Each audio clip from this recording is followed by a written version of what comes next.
Hi, and welcome back to Rainey Dewey's Art Spot.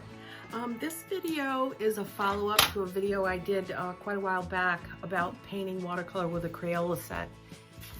As I explained in the first video, when I first started doing watercolors in an adult ed class, I got a loaned Crayola set from the teacher along with a piece of paper. I thought it was going to be an oil painting class, and so I was very unprepared. So she gave me a Crayola set. I did my first painting. It's pretty bad. I'll reveal that in a future video. True confessions. This is not a true confessions video yet. So I did my first video about painting with a Crayola set because I wanted to show you how you could get started with a fairly small financial investment. Watercolor paints, art supplies in general can be expensive, and of course once you get started you want all the latest and greatest. And so this video is about how to get started with a minimum investment. Well, the first one was, and then this video is about what if you use the Crayola set to practice and see if you like it, but invested in better paper. The results are better. The paper reacts differently, and so I wanted to show you that if you made a small investment. This pad of paper came from Michael's, and you can go online and get a coupon most of the time with Michael's, so I think it was about 20 bucks for this. The other thing that I did in this video was when you tape your paper down to a rigid board, it doesn't have to be anything fancy. I used a piece of cardboard. And the other thing that I did was I had to have just some sort of a plastic white tray for mixing, because if you're going to mix your colors on the Crayola set, this bright orange Crayola set, you're not going to really get a true sense of what color you're painting with. So you're going to want to have some sort of a plastic, or it doesn't have to be plastic, some kind of a white surface for your palette. The other thing that I did in advance that's not on this video is I did a quick sketch in my sketchbook, and so I'm going to cover up. And that is actually the view out of my studio window.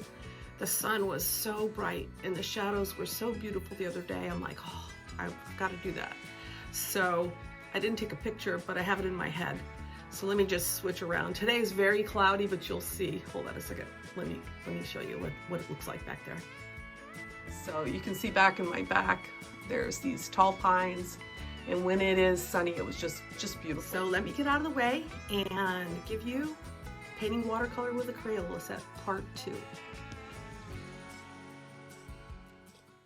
Okay, here I'm taking the time to wet these Crayola paints, because as you can see, unless you let water sit on them, they are very light and diluted. And so you want to wet them in advance, just like you would if you had a regular set. And you can see there, I'm mixing colors in that lid and you cannot tell what it is. So here I'm tearing down my watercolor sheet to a smaller size and taping it to a board, so this piece of cardboard, so it doesn't buckle. Here I'm penciling in the general location of the pines and the trees, and just to give me some guidance. This is your initial wash. I did a sample color, tested it in my sketchbook to see if it was what I wanted, and then I went ahead and did my graded wash. A graded wash is you start with a darker wash on the top and then it gets gradually lighter.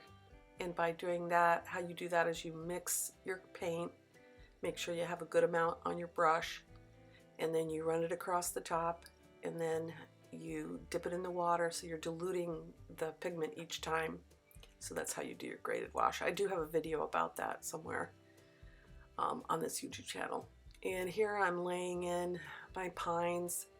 Now with this Crayola set, because you have limited colors, you're going to have to play around to figure out how to mix these muted greens. So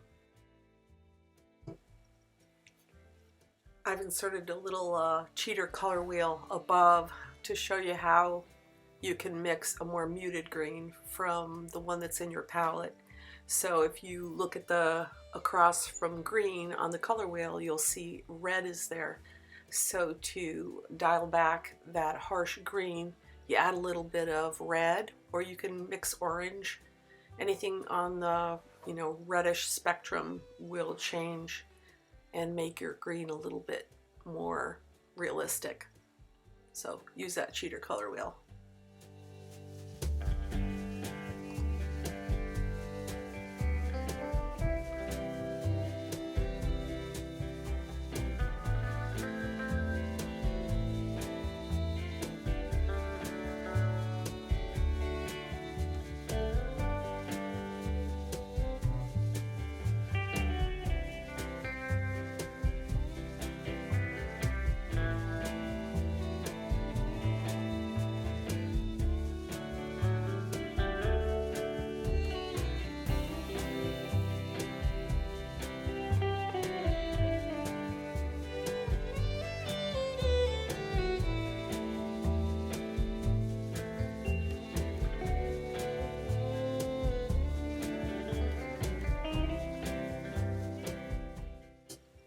With this set, it was a little bit more difficult to get a nice gray, but I just mixed everything together and came up with a grayish brown for the trees.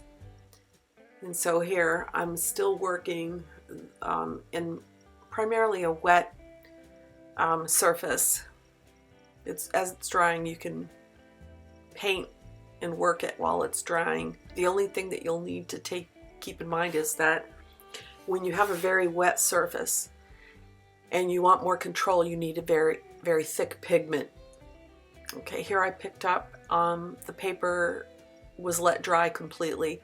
Now you know your paper is dried completely when there's no longer a buckle or a bubble. And it also is, if it's cool to the touch, it is still wet. So you just want to be patient. I'm famous for pushing forward before I should. So if you need to get up and walk away and have a cup of coffee, by all means do it, and then come back when it's completely dry to put in some of these final details.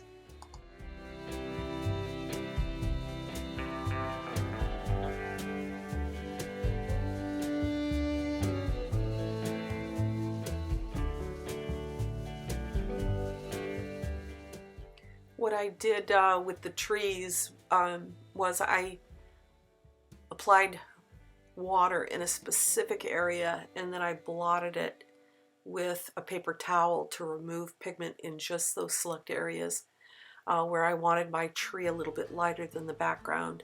So that's, I didn't explain that previously, but that's how I got those trees lighter.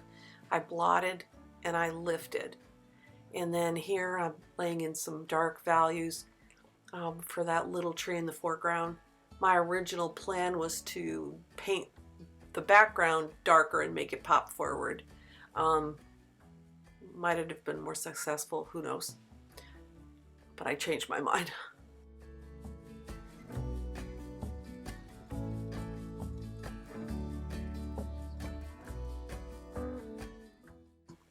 And then before you know it, it's done and you've got to put your signature on it. Lessons learned.